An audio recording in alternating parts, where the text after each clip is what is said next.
Hey, what's up, everyone? This is David Greenspan, and you are listening to Season 2 of the MindShare podcast, a proud member of the Industry Syndicate Media Network.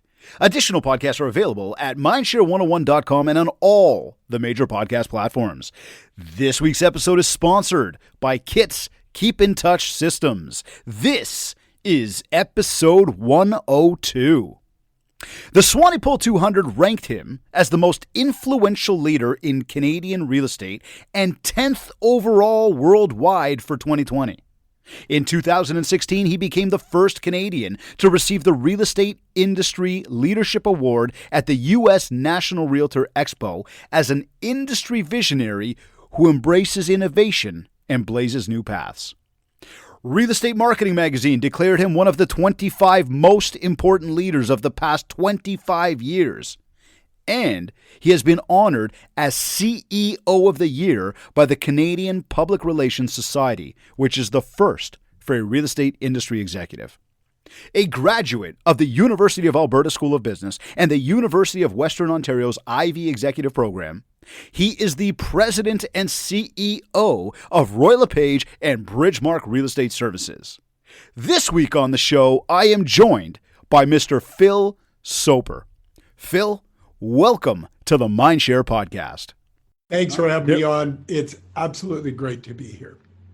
It is an absolute pleasure, and I don't know, maybe jokes aside, or no pun intended here, but based off of last night, it's nice to have the president on with us. But no, what a crazy night it was. Oh my God. Did you stay up a ways? You know what? We stayed up, we were paying attention. And then at some point the eyes started to get heavy. And then, it was like, let's wake back up this morning and see what's going on. And I guess we're all still kind of waiting a little bit here. It's very true. It was frustrating. It is. And I actually owned a place in the US, in Arizona. I pay taxes there. I've lived a couple of times in my life in America. So I feel like a Canadian who has a stake in what goes on south of the border. But man, I get frustrated. So I wish them well in sorting things out and for what looks like another tumultuous 4 years on the world stage, and we'll deal with it as we deal with everything, right? As we will, and I think that those frustrations ring loud and clear with many out there, considering the sales of plywood have skyrocketed south of the border. Now, I hope they're not paying lumber prices the way we are at this current time. But all that being said, then, based on off the heels of what's going on with that right now, did we learn anything? I mean, are we as Canadians, our market, are we going to experience, a blink in our market? Or are we just going to keep moving ahead as we do as Canadians? Well, I mean, you dove right into one of the most fascinating subjects in Canadian real estate right now, or Canadian economic development. And that is when you've got a dysfunctional gorilla living next door, and you're a sprightly chimpanzee, that doesn't need the same kind of resources to lead a very, very good life. What do you do? And what we've done as a nation is we've taken advantage of their dysfunction. If you go back to 2016, there were 600 highly skilled American residents that weren't American citizens who applied for access to Canada on an express basis based on a high degree of skills, programmers, engineers, medical practitioners, that sort of thing. If you look at this year, it's 10,000. So it's gone from 6 to 10,000. These are people who aren't American citizens. That's another whole group altogether. Mm-hmm. They're just people who have the ability to go many places in the world, and they're just finding the infighting, the divisions, and the process it takes to, set up a career to be mind-boggling. Australia is doing the same thing.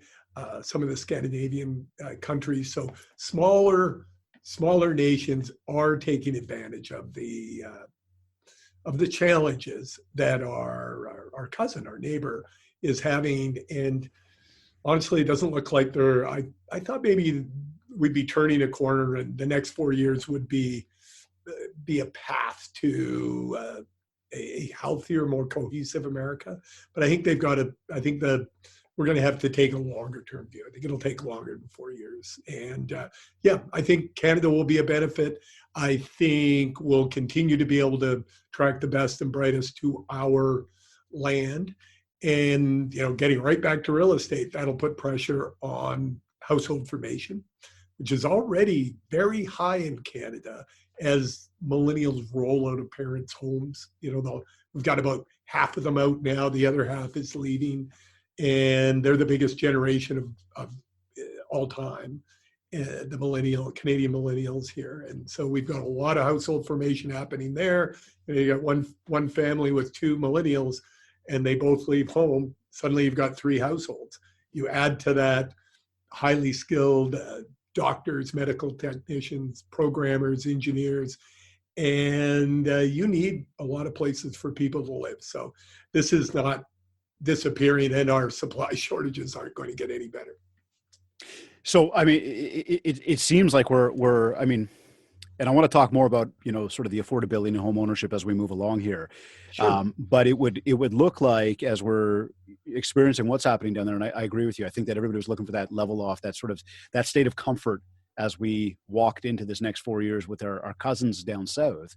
As we look at what's going on now, it seems like, obviously, with a lot of the unrest, now we again look at and say, well, how is this going to affect what's happening? But I think that there's some, great points there that come up of, we're still seeing people coming into Canada. We're still seeing the need for housing. We're still seeing a market that can continue to remain resilient in the face of a lot of what's going on. I mean, and we've actually seen that for a number of years, where we thought that back, what was it, 08, 09, when they saw, a massive dip, that we didn't necessarily fall into that same struggle that they were experiencing. Yeah, so it'll certainly be interesting. And it points to, we're so similar in a lot of different ways, but we're different in others. And the 08-09 financial crisis, American housing crisis, Great Recession, whatever label you want to put on it, really highlighted the difference in the way our financial institutions work, the way our the Bank of Canada works versus the Federal Reserve. I find it interesting when an American presidential election rolls around, that they don't have a federal election commission. So they don't have, even though you're electing the chief, the CEO of the country, the chief federal officer, they let every state do it their way. So you get this mismatch of different approaches, all with a big ribbon around it with this electoral college, which makes no sense. But if someone perceives they've got an advantage staying with something that makes no sense, they're unwilling to move off it. And if you can't get people who want to make reforms in a position where they can actually get legislation through their government, it's not going to change. So we get these 2-year-long elections, and then stuff like happened last night, which will happen through the rest of the week. So at times like this, as many challenges we have, and I know we're not the only nation on earth that are saying this today as we watch the news, it's kind of nice to be a little boring and have our shit together.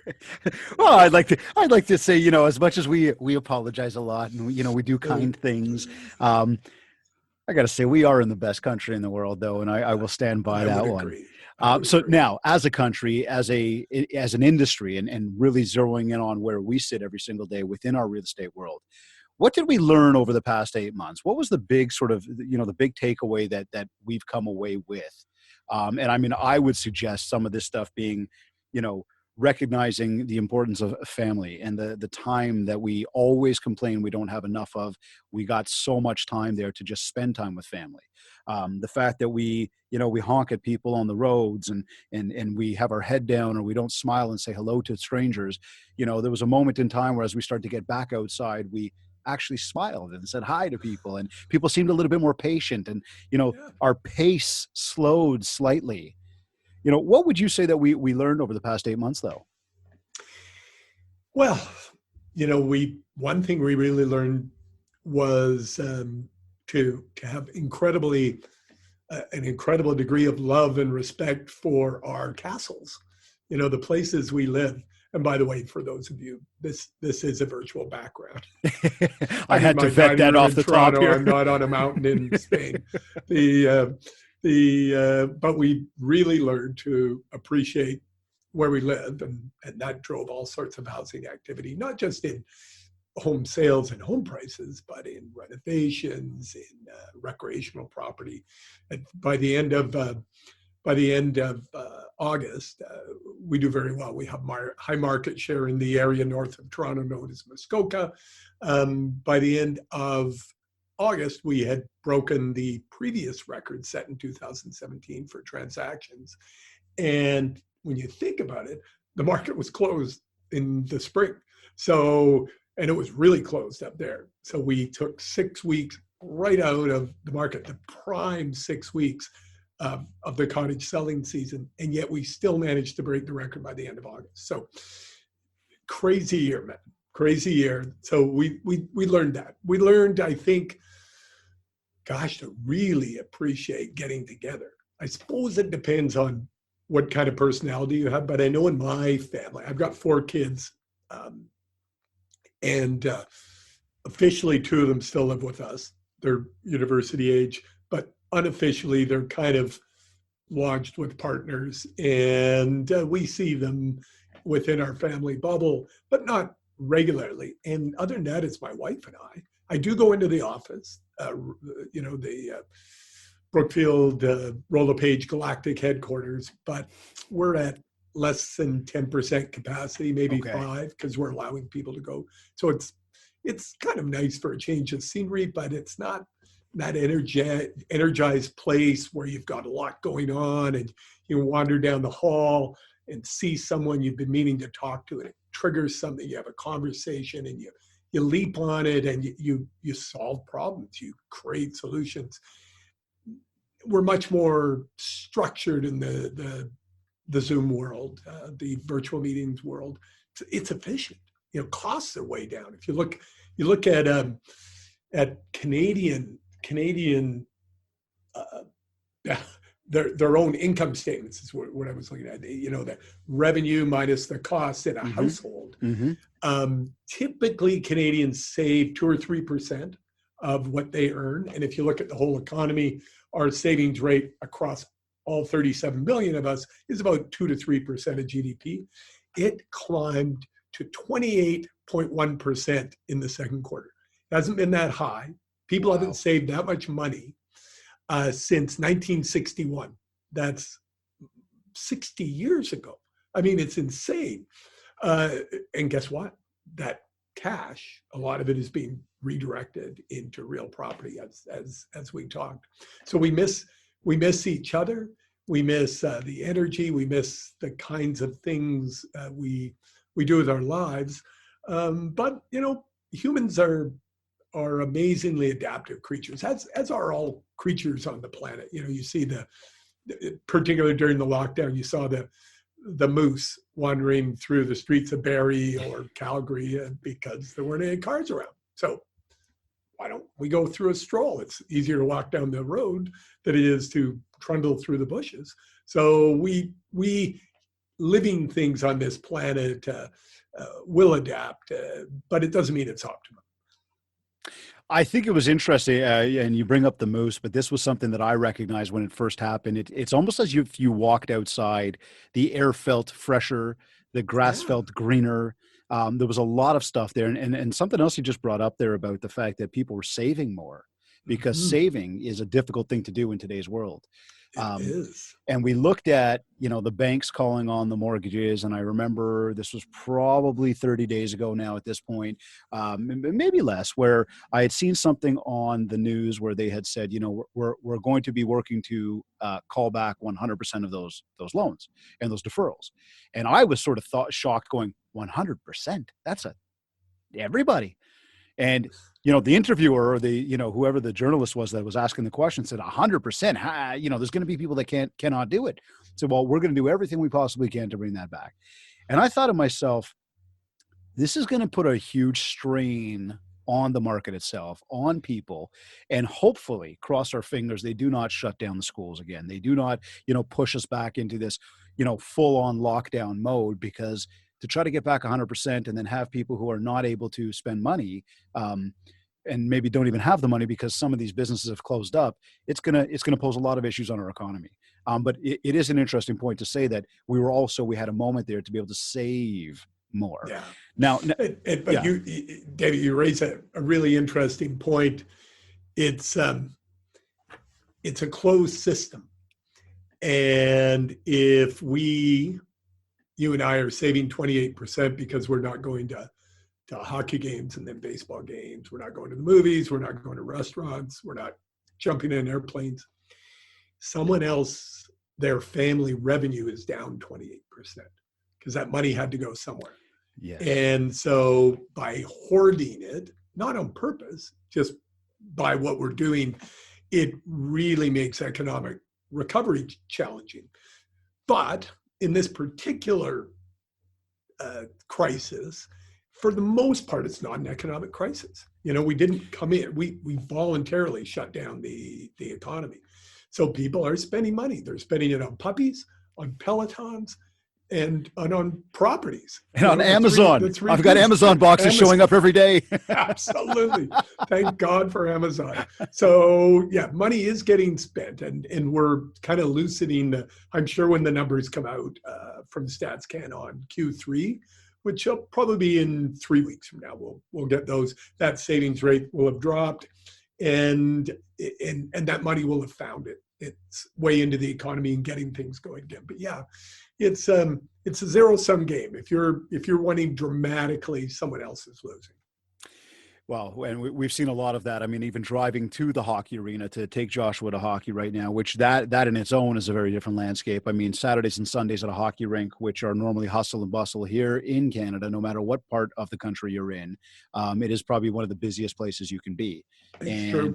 It's unfortunate. In fact, it's sad when you walk in on a Saturday and a Sunday morning and it looks like a ghost town. I agree. They got 4 ice pads and 2 of them are the lights empty. are off.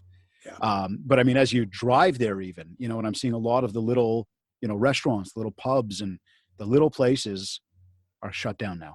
Yeah. And so it's unfortunate, but I love the point that you brought up that the money is beginning to find its way back into the economy. And you catch I listened to a guy last night. Let me put it in this perspective. He was a former deputy Surgeon General of the United States, and he was an epidemiologist, infectious disease specialist. Mm-hmm. Very bright person. And the interviewer, I think it was ABC that I was watching at the time, he said, but it's so tough. You either keep people safe or you try to keep the economy going. He goes, that is a false dichotomy. You don't have to make that decision. And he made a really compelling argument for doing exactly what we're doing, which is finding a way to keep the economy going, continue to trade, to add value, to allow people to live their best lives, and keep people safe. And I think that's what we've done extremely well in the real estate industry. We early on leapt on the fact that a lot of what we do, you asked me earlier what some of the big learnings in our mm-hmm. industry, mm-hmm. It accelerated the move to call it end-to-end digitalization of our industry by probably 5 years. We were well on that path, and we in our LePage company were really focused on that path with the launch of our RLP Sphere platform early in the year, completely unrelated to the pandemic. But the acceleration in terms of the speed with which all this has been adopted, really, really accelerated and tremendous, and it's going to add value. But we knew that a family was not going to buy a home without at least visiting it. Mm-hmm. They had to visit her, even during the darkest days. Because remember, we were an essential service in every province in the country. I adopted the terminology out of respect for our nurses and doctors and firefighters and police, midline essential workers, and our grocery store workers are frontline. We were midline, so we weren't exposed every day for the entirety of our jobs. Mm-hmm. But we were out there, and our people were putting themselves at risk during the darkest day of the lockdown for the benefit of others. And we knew they had to do that because no one could, even in the emergency housing needs, they wanted to see the property. Well, guess what? We've hung on to that. Talking to my top agents, I say, so, what's changed from this market to the 2019 market? He says, I do so much electronically now. Mm-hmm. I could before, I just didn't. And I meet with my clients virtually. We have Zoom, Google Meets, Microsoft Team meetings. We talk more on the phone. They don't feel the need to see me, and I don't feel the need to see them in face to face. We get it done. And of course, when we have to visit the physical property, we visit the physical property. But we all know that doesn't happen very often in the transaction. Maybe 3 times, right? If you go back and look at a property a second time and you want an inspection after you bought it, you probably only visit a home 3 times before you drop, in Canadian average home price terms, call it $800,000. Mm-hmm. That's pretty cool. A lot of people spend more time shopping for their new Harley. Yeah. Right? Well, if we start going down that rabbit hole, right. But it's interesting. So we recorded the 100th episode a couple of weeks ago of the podcast here, and one of the things that I talked about was the fact that I believe that human activity and the way we operate has been seriously impacted by the smartphone technology. But where I went on about was the fact that COVID amplified all of that. And just to sort of piggyback off what you said around the technology and digitalizing it, and there was a big push there to make sure that we were staying on top of how can we connect with people, because it's still a people business. And I want to go back there. But there was another, as I brought up, this one thing that I was watching around an article with a journalist there. There was something else I saw in the Star the other day, and I'm pretty certain it's the Star. But the headline said for the housing market, long-term or short-term gain for long-term pain. And I found it interesting. And at the start of this thing, again, we had a lot of uncertainty. We really didn't know what was going on. We didn't know where the market was going. People were hiding out. We know that agents specifically, as we talk about communication and connecting with their clientele and even reaching out and doing the building MindShare, as I like to call it, on a regular basis. Nobody really knew what to do. And I will go back to the statement again in a moment, but we've seen a lot of agents who are absolutely having their best years ever. And I know that there's some that are just not. And again, looking at the fact that we sort of started this thing with thinking we're recession, and then all of a sudden we had this wonderful, wonderful market. As we now look ahead for it, and we've just done a look back on the past 8 months, what are we kind of seeing over the next 8 months? What do you think the market is going to tell us out there?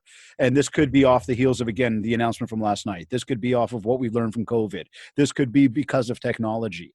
Because I believe that, back in the day when people were presenting offers, people were walking in and actually physically giving them. We allowed the fax machine to kind of get in the way. We've then, obviously with e-signatures, we've allowed that to get in the way.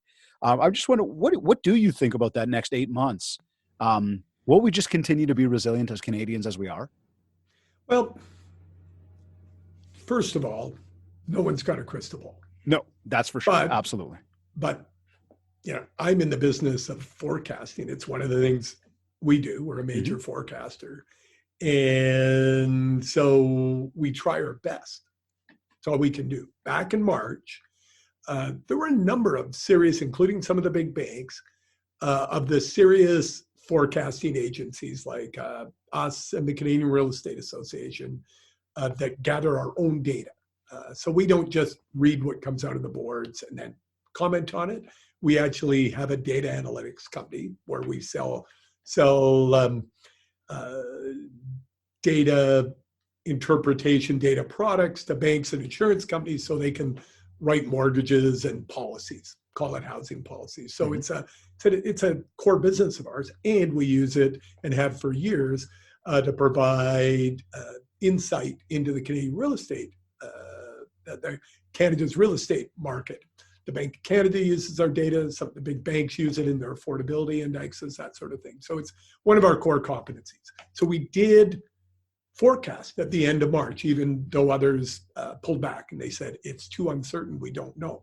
So our guess back then was that during the lockdown, people would be scared, activity levels would fall rapidly, but some people would have to sell. And those people would be distressed sellers.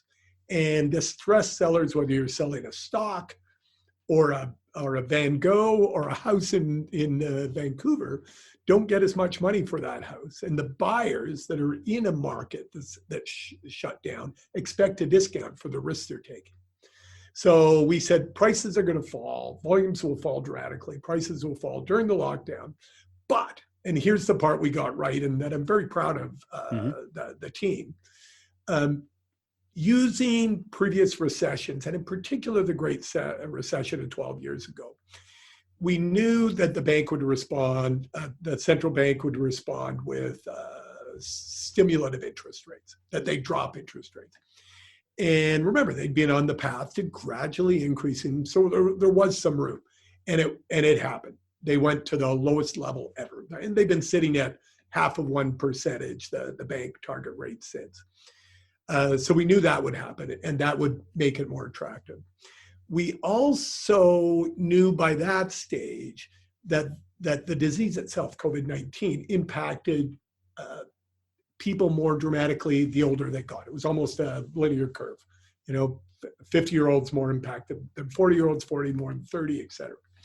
And we knew there were all these young people that relative terms, and your listeners will say, oh no, but people can get sick at any age. Absolutely. But in mathematically or medically, a 20-year-old has less chance of getting seriously ill from COVID-19 than a 70-year-old. And we knew people would know that, young people. We knew they desperately wanted housing, and that for a lot of them, they were kind of shut out in our major markets. And interestingly, even though the average home price in Montreal is half of what it is in Toronto, and Vancouver is 50% higher, people kind of look at the market relative to where they are. So in Montreal, the young people felt shut out, even though we would say they're really cheap, those of us living in the Greater Toronto area, in the GTA, everywhere. And suddenly, prices are dropping. They didn't drop a lot. They didn't, depending on what neighborhood you were in, what city, they might have reached 10%. And they were a poor proxy for what the real value of the properties were. But remember what I said, you're in a crisis, in a distressed situation. So buyers who are in that market expect a discount. So it's a poor proxy of actual value, but they're actual transactions. And they happened at lower prices. Sort of like the stock market, right? Some people got some great deals in April. Mm-hmm. And interest rates are lower, so they were cheaper yet. And these people felt like they had remember, at that stage, we were still learning about masks, and we were actually more worried about washing our hands and hand sanitizer than masks at the early stages of the pandemic. But they went out there and they were safe. Honestly, the industry has kept our consumer clients and each other very, very safe. And the word got out. Oh my, did the word get out. And then the part we didn't get, the part we didn't dream of, because no one's gone through this before. We certainly didn't go through it in 1918 with the Spanish flu. Mm-hmm. And that's, everyone went to work from home. And suddenly you've got mom and dad, two professionals, both trying to do what we're doing today in, say, a smaller home or condominium. And maybe you've got a high school kid who's in group work or a university student, and the homes just weren't what they were supposed to be. Suddenly, your home became your gym. It became your movie theater. It became your office. It was everything. And people were saving money. And Canadians were in pretty good shape financially coming into this. We had the lowest unemployment in the country we've had in 2 generations. You've got to go back over half a century to find unemployment as low as it was coming into the crisis. But now we know that it's gone up higher than we've seen it in probably absolutely. It spiked. How many decades, right? But it got people, the market jumped again. I guess to finish up my forecasting story, we said it was going to come back. What we didn't see is how strong it would come back. And to get right to your question, which I know is a very circuitous way to get to it, and I apologize. No, it's good. It's good. Thank you. What we see is an evening out, because there was pent-up demand from that spring lockdown. There was bargains to be had that quite honestly disappeared as prices spiked. There's still bargains to be had, by the way, in the regions where it's tougher. So, the energy sector has been in a tough spot since the fourth quarter of 2014. Yeah. So Alberta, Saskatchewan, Newfoundland in particular haven't had the same kind of bounce the rest of the country has had. So things are still cheap there, and we're seeing improvement. But in a lot of places, that sort of those bargains are gone because house prices escalated. So markets are cooling, and we're getting back to satisfying organic demand. And, we could get into it. It depends on where you want to take the conversation. No, listen, I would tell you this. That, immigration, foreign students, all these things are all changing and not anticipated. And granted, as you started the whole thing, there's no crystal ball. I mean, I don't think anybody saw this coming. The one thing that gets me, which I would say is sort of regardless of where we are today, but this has almost been status quo for the past few years in our market, is the amount of properties that are being listed sold for over asking. Mm-hmm. And really where I'm taking this part of it is that when we look at a lot of the folks that are buying the houses, and we mentioned, right, the kids are moving out, which, by the way, stop the press, big congratulations to you on the wedding of your daughter. Thank you. That is amazing. Thank you. Yeah, one down, 3 to go. One at a time, my friend. Exactly. But with that, though, we look at folks moving out. We look at them moving into new properties, and we look at the cost of real estate and what I'm going to call a barrier to entry. It is difficult, especially in our major centers, to get in. My big thing is I cannot understand where people are getting all this extra money. And you could say, well, David, it could be mom and dad, and it could be the banks, and it could be loans, and okay, fine. But then there's also this thing that says, qualification. You got to be qualified to get that. And then something else that says you've got to be able to pay it all back. And that's the one concern I've got is going, where are people getting all of this extra money? But more so, how are they paying for this mortgage on a $5,000 a month mortgage, plus the added cost of living? And so really the question in all of this is with the high prices and people paying so much over asking, what effect is that part of it?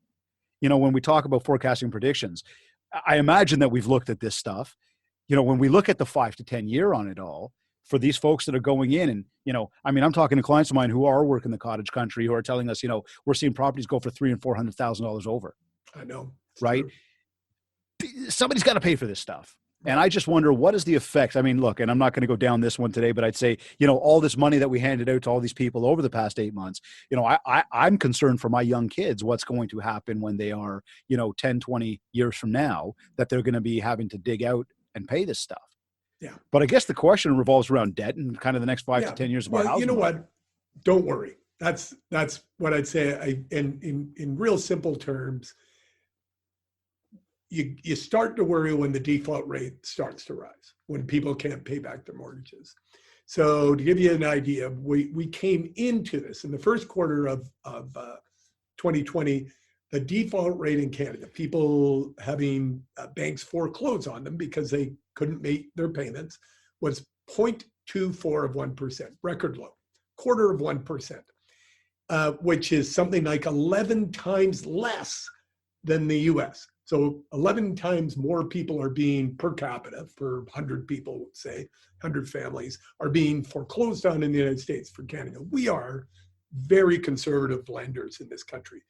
And we got a lot more conservative on January 1st, 2018, when the federal government put in place the Bill B-20, the mortgage stress test, so which required you to show that you had the means to pay a mortgage that was, well, now dramatically higher than you can get on the street. You know, you can get a 5-year fixed mortgage for 1.6%, for crying out loud. I mean, it's nuts. I'll give you a real quick little story.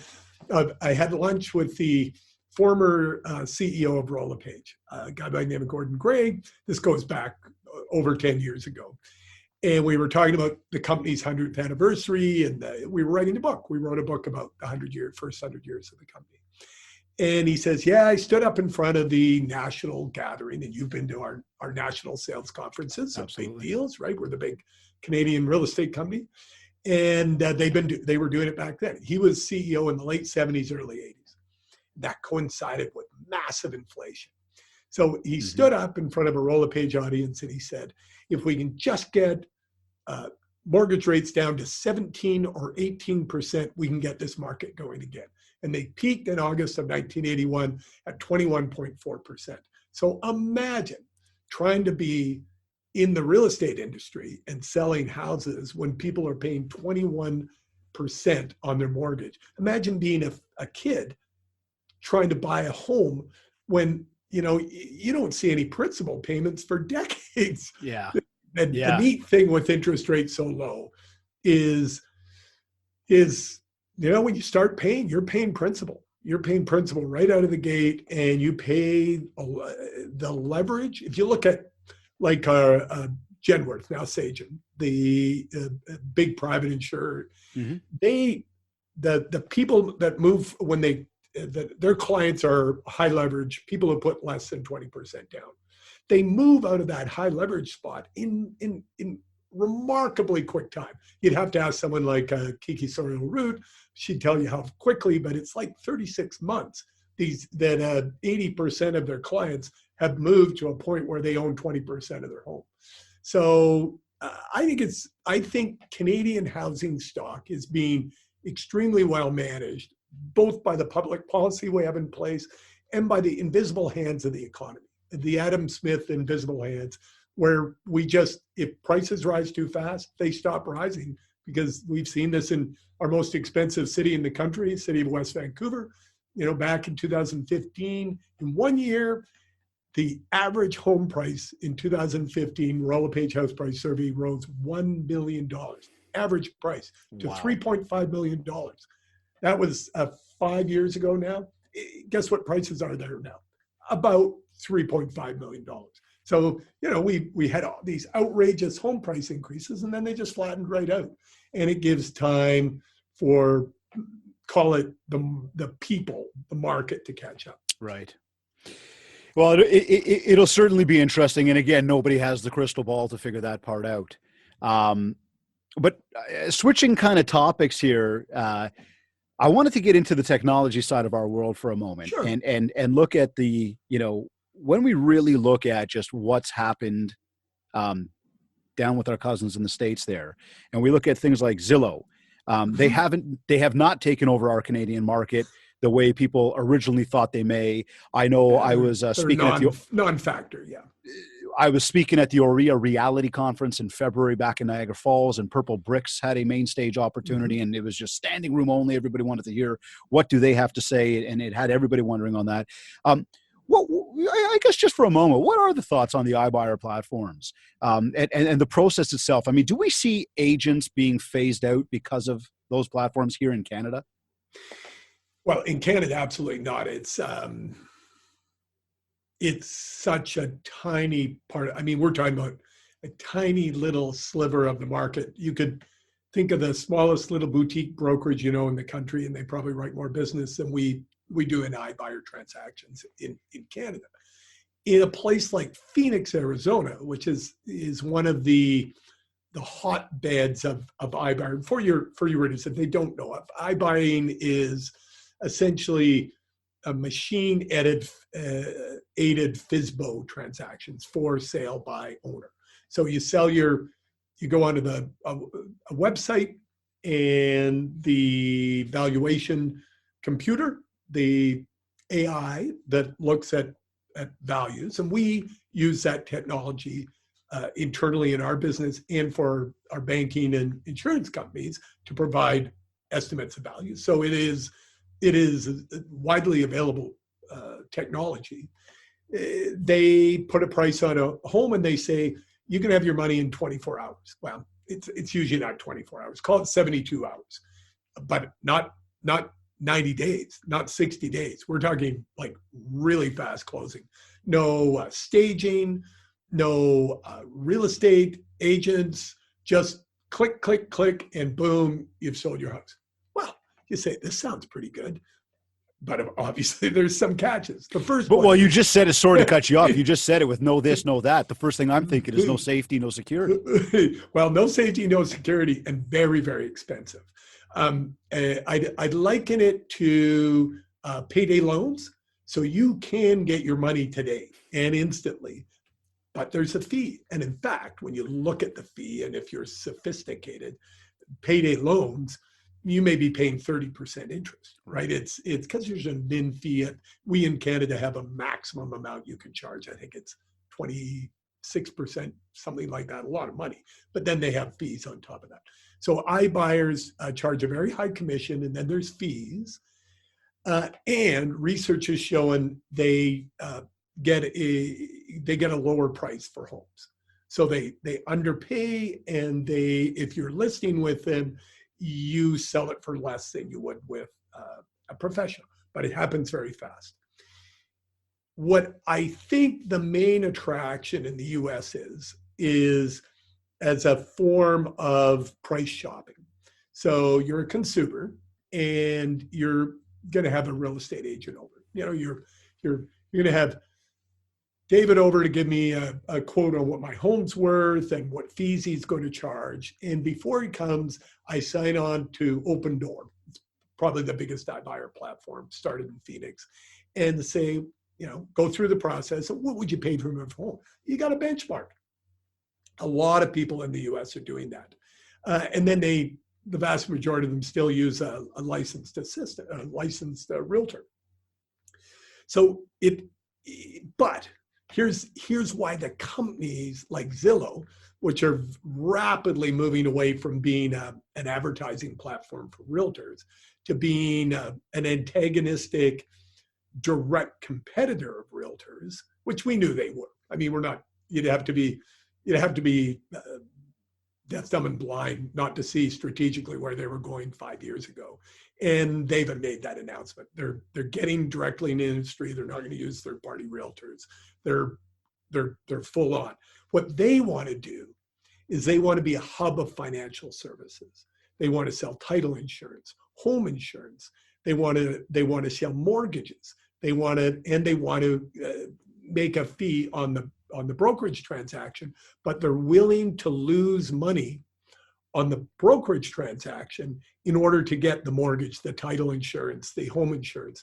And unlike Canada, in the US, a typical real estate brokerage, real estate office, would get half of its income from selling mortgages and title. In Canada, banks, lawyers, title agencies, they do it. It's not real estate companies, and it has to do with the way our regulatory system works. So we don't have those kind of opportunities.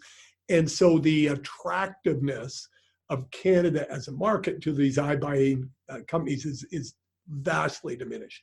When Zillow came into Canada, I guess it would be 3 or 4 years ago now, I think 17 when they first arrived, they were a top 10 a website. I think came in at number 9 or something like that. And I don't know exactly where they are now, but they fell out of the top 10 quickly. They may still be in the top 20, But I mean, there's a lot of websites in the top 20 in Canada. So they're not a factor in Canadian real estate. Will they be someday? I don't know. But what I've seen is people focused on providing the very best real estate brokerage services, making investments in digital platforms and web platforms, and bringing millions and millions of people to their platforms. In our company, our LePage business, LePage.ca, which was the first website in Canada, listings portal, even before Realtor.ca, going back to 1995, is the busiest real estate company website. Realtor.ca is the busiest overall. We're the busiest real estate company website. And traffic is up 63% this year over last year. It's just going like this. And part of it has to do with the vast advances in digital technology supporting consumer search, supporting education, supporting neighborhood information. We're just doing so much more in terms of educating the consumer. But, and here's the big but, then we hand them to a professional to consummate the transaction, which is very, very different than the strategy of an Open Door or a Zillow.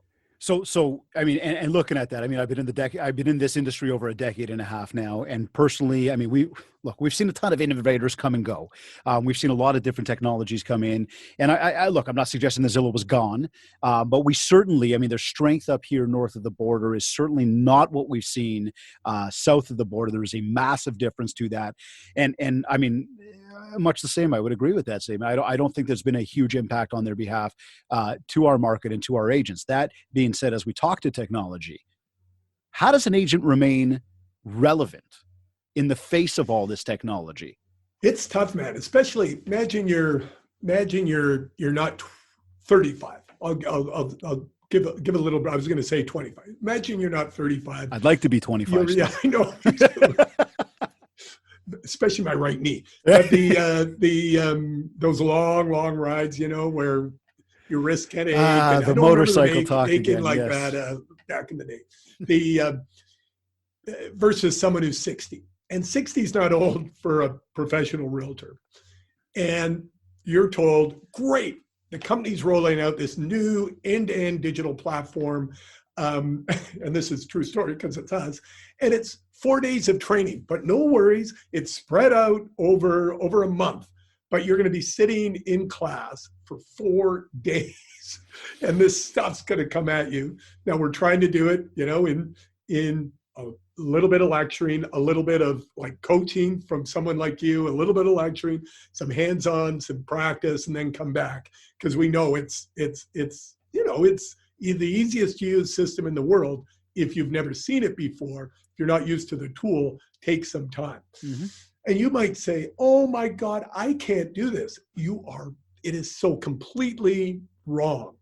When the internet was introduced to consumers, and I know because I'm actually a systems engineer by training. I started my career back when I was in my early 20s with IBM, doing big mainframe stuff. And in the 90s, I ran a great big IT consulting business. And what we saw when the internet moved from universities to businesses to homes was, guess who some of the earliest or the biggest early adopters were? Seniors. Why? Because they could get stuff. If you've got really bad needs or whatever, and you can use the internet to bring services to your home, if you can plan trips without having to trundle into so seniors were huge adopters of the internet. Even if out of one side they go, oh, I don't understand technology, out of the other side of their mouth, they were the ones that were spending hours cruising the net. So people can learn. Our agents learn. It takes diligence. You got to continuously learn. You've got to get a coach. You've got to get in training. Skills. What did Stephen Covey say? Sharpen the saw. You've got to constantly be working on yourself, and part of that is call it the technical side of your life, but it's not even the biggest, because the for an innovative, modern tool to be effective, it has to follow the protocols, the processes outlined by the platform maker. So and there's really just two. There's Apple, I guess three. There's Microsoft desktops, Apple devices, OS, the iOS and their Mac OS, and then there's Google on the Google phone. Three. And they all have their way of doing things. You lock yourself into the life of one of these platforms. And if you know how to use an iPhone, you're going to know how to use RLP Sphere. You got to learn where stuff is, but it's swipe, it's dot, it's following the protocols set out by the manufacturer of the device that you're running your systems on. So it's not that hard. People will learn. The keeners will maybe get there first, but everybody's going to come kicking and screaming. And I don't think we're going to lose that many along the way. I think that as we look at, the face of technology and we look at remaining relevant when we, and I brought this up before with our fax machines and our e-signatures, I think it's really created a barrier between the people that we deal with. Yet, as we look at this convo that we sort of touched on around the iBuyer, it's also proven to us that it's still a people business, and it will always remain a belly-to-belly business.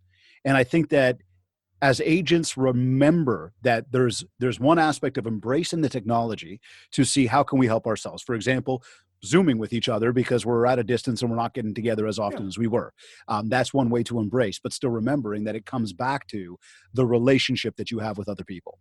Right. That's where the success in this business comes from. Now, we also see a lot of here locally, Korea, Treb, they're all doing a lot of advertising on TV and online right now, and they're trying to drive homeowners to their sites. I'm curious, what's your take on this? I mean, why are we seeing such a push from the associations, and are they trying to compete with you guys, the big brands? Are they trying to compete with the iBuyer options? I mean, what's the play on that? Well, as long as there's been organized real estate. Now, I'm nowhere near a newbie in this industry anymore. I've been in it 17 years, but I'm not a lifer. So I came in 17 years ago, and guess what? One of the big debates of the day was organized real estate, competing against for-profit real estate companies. And they just released a previous CEO at Treb, the largest real estate board in Canada, and at the time the largest in the world, who was hell-bent on competing in every way. He had a printing shop. He was doing all sorts of training that normally would have been done by a brokerage. It was a really, I guess, eager guy who felt like, he got his jollies by building his empire. And of course, fees went up and some of the ventures failed, and people said, why is Treb in this? So he left. The new CEO came in. This was before John D. Michel, and basically brought things back to servicing the members with the MLS and professional standards and this sort of thing. Korea's gone through the same thing, the Canadian Real Estate Association, where the pendulum has swung, and they've sort of stepped outside of their box into areas that the for-profit side of the industry, which, by the way, we've got 20,000 people in our company. We're like their biggest single customer. So you don't want to screw up, mess with your biggest single customer. And I will say, the guy, Michael, who runs the Canadian Real Estate Association, gets it completely. So I have been happy during my tenure with a little bit of a back and forth. It's sometimes it gets a little uncomfortable. Then we have chats and we say, is that really the best use of our members' money, right? Because they're members of LePage and our other brands, and they're members of the Canadian Real Estate Association. We both feel parental responsibility, fiduciary responsibility to our frontline people, and we don't want to waste their fees. So cooler heads have prevailed for years and years and years, and I assume they will. Now, to sort of the pointed side of your question there, David, I mean, Korea wasn't blind to the threat of Zillow when Zillow announced a number of years ago that they were coming to town. The premier service they offer Canadian consumers and the Canadian real estate agents and brokerages is Realtor.ca. It is a gem. If for a lot of your Canadian watchers would not know this, but in America, back in the .com era, I was talking about earlier, the 90s, when the internet was, really just starting to unleash, the National Association of Realtors thought they were going to be really clever, and they sold Realtor.com, their website, to a third party, to essentially it's an advertising outfit. It's what's it? The Great Australian Fleet Street of London. Can't believe his name will come to me. Yeah, it's anyway, not on the tip of my tongue. I'm sorry. They sold it, and they sold rights to Realtor in the U.S. in perpetuity. I don't know what lawyer wrote that deal, but it's done. And so in the U.S., they have no industry resource like we do with Realtor.ca. So it is a gem, and they had to invest, and they had to make sure that Canadian consumers and Canadian realtors realized how important it was. We, as the largest real estate company in the country, had to do the same, but we've got different approaches, right? We don't have to be all things to all people. Korea has to address the needs of 135,000 registrants, from the little guy who does one deal a year and has a full-time job doing something else, to the heavy hitters. They try to be all things. So it's a call it the common denominator settles. I'll say it that way. We are very focused. We're honestly, a more expensive place to belong to than, say, the discount shops. And we don't allow part-time people, so you got to be full-time professional. So we can be very focused. And the tools and the focus we put on our technology, our web properties, is designed specifically for our users, not for the masses. And we both grown like this year. It's been crazy. So I think there's room for both. But I'm very proud of Realtor.ca. I'm proud of the Canadian Real Estate Association. I'm proud of all the Royal LePagers that have been president of Korea, the outgoing President Jason in St. John, New Brunswick. Great guy, done a lot for our industry, and we work very closely together. Now, speaking to that for a moment, very, very briefly on this one, I know that as we talk about, sort of the advertising from the technology and whatnot, and we look at, back to at the beginning of COVID, there was, this kind of fear around, do we market ourselves? What do we say to people? How do we get out there and share our messages? And I know that there was a moment that, Royal LePage did say to agents, hey, listen, like, ease up on like the hardcore go, it's great time to sell and great time to buy, which quite frankly, very well in line with that as well. I mean, I know for us as a business with kits, our big thing was to be, very sensitive to the situation and for all the amazing marketing products that we offer, which just automate the whole process for people to build a lot of mind share. A lot of that came back to how can we help people, spend the time better? What kind of messaging can we share rather than, hey, we're walking into a spring market, it's time to sell your house. Well, I saw you guys, you shifted to almost a public service announcement, which is, I think you did exactly the right thing. You basically said, we're here to help, and we're here to help you help your clients. And that's really what it was all about. But I mean, now that we're, I'd like to say we've come out of this whole thing, right? And I mean, we're still going through, but I think that everybody's kind of gotten back to getting back outside and doing their things and all that other stuff. What are we saying to agents now about marketing themselves? I mean, I guess what is that right there? Should we be going back to, hey, like, things are happening. Let's make something happen for you. I'm just wondering, is there an overall message there? Yeah. Well, in the beginning, I think exactly the right approach, and certainly one that we preached, was it was all about service and safety. And we're here, if you can put off, this is during the lockdown, if you can put off your transaction please do. We can talk. I can give you my advice on the condo. But if you need real estate services, if you need to buy or sell a property, if you need to rent a property, if you need, we're going to be there. Remember I said I called our people midline essential workers? That's what they were. And it seemed to resonate with our team, because remember, a team, sort of like the US electorate. No, we're not anything like that in real estate. But it's a bell curve, and you got those on one end who say, I'm Superman, I'm not going to get sick. On the other end saying, I'm terrified of this thing. I've got an elderly parent who I look after. I just, I don't think we should even be leaving the house. So that's our industry. And so one of the things we said early on was no one should feel like they have to engage and go out and sell, because we know we can find someone to help your client if you feel uncomfortable or you're unable to, say because of that parent or a health challenge you have yourself. And I was so proud of our team. We had people step forward and basically say, I will, help her. I know she can't, she's got a immune deficiency. She cannot do this at this stage. We don't understand this disease. And I'm not going to even take a referral fee.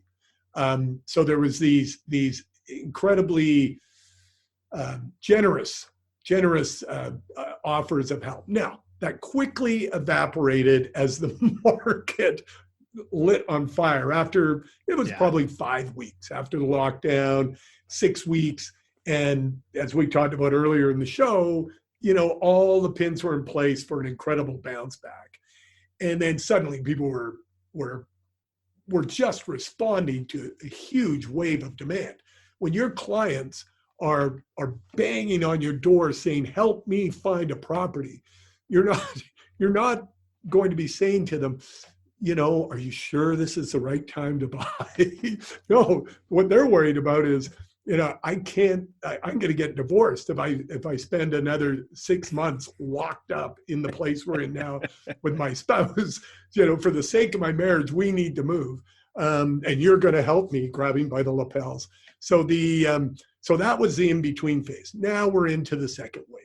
Infections have risen. Restrictions in different parts of the country are tightening. We're actually loosening a bit again for business in Ontario, which is good, because they're following they're following the math, the statistics in the infections. They believe that Thanksgiving, which for us in Canada was a month ago, caused a spike in infections that occurred through the recent weeks, and they're starting to see indications of this settling down as people get hypersensitive again.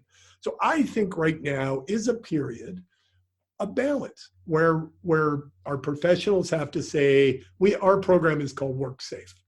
So we have a program of protocols and steps we take, and it's first and foremost real. It is designed to keep our people and our clients safe. And secondly, it's marketing, right? To essentially make consumers feel safe and make them feel that we're professionals. So it's both a good sales tool and a good operational tool for a pandemic. And we're moving back into the time we've re-alerted everybody. You need to be engaged in the Work Safe program again. You need to be reminding your consumer clients that this is the services we offer and this is the way we behave. But we have learned, and you went to this point, we've learned how to safely deliver brokerage services during this pandemic. With this disease, we know how to do it safely. Just like the airplanes, they know how to do it. It is safe to fly in airplanes. I know some of you will disagree with me out there, but it is. With the protocols they have in place, and if you follow the rules, it's safe. It is even safer to buy and sell real estate. So I'm not worried about that, even in the face of the second wave, but it's very important that we address it. We acknowledge it's there, and the pendulum must swing back to that safety and service message. Yeah, and just a couple last questions here before we taper off and get off our live broadcast and open up the VIP room for our MindShare Masters. And as we talk about off the heels of marketing, is this a moment where agents should be incredibly focused? I mean, should the agent allow the brand to do the marketing push on their behalf? I mean, we talk a lot about the online lead generation. We talk about technology. We've touched on a lot of these topics today. We've talked on what's the marketing message out there. Should an agent who is an individual agent, brand new in the business, a veteran in the business, who is growing a team, anybody under that entire umbrella, should they be leaving it up to the brand to do the big push, or should they continue to be out there, again, leveraging their relationships and making sure that they do that threshold introduction? And I would coin that threshold introduction as, bringing the brand in the door, but continuing to rely on the relationships that the feet on the street have. Should I still be out there doing that on my own? I mean, it's a really good point. I think some people at the very top of the industry, in my company and in other leading national firms, have this feeling like they have to be completely different than their firm. And depending on the firm, like in our Johnson & Daniel business, I know in the other luxury boutique in the country, the Sotheby's business, if you get into that business, your life's a lot easier because there is no mucking with the brand, right? It is what it is. The sign is the sign, the brand is the brand. But in the major national firms with thousands of people, there's brand flexibility. You see it all over the place. Some of it's quite hilarious. It drives people like me crazy. It drives the chief marketing officer even crazier. This is but for sure. It is what it is, right? And I've learned to live with it. But we have done research, and we believe that it's, again, one of those, we talked about it with safety versus economic growth and the false dichotomy. You can have both. You should leverage your brand, and you should leverage your own brand. And it's a false or a dichotomy. You don't have to be one or the other. And so the very best in the industry find a way to be unique and be dominant and still leverage the power of in our case, 100-year-old national brand. We've done research on our top agents. Like, we're talking people that sell millions, or that have gross commission earnings in the millions and millions of dollars. We've gone into their trading areas. We've done blind studies with brand recognition, where they think they are the queen or the king versus our brand. Well, guess what? I don't care how much you sell as a team, even a big team. We have teams with like 40 people. They're really mini brokerages, but under someone's name. You can't compete with a 100-year-old national brand with, tens of thousands of people in it. You can't. So putting them together and leveraging the kind of tools that you and your team bring to the table is the magic, right? Finding the way to leverage everything in your kit bag and not fighting.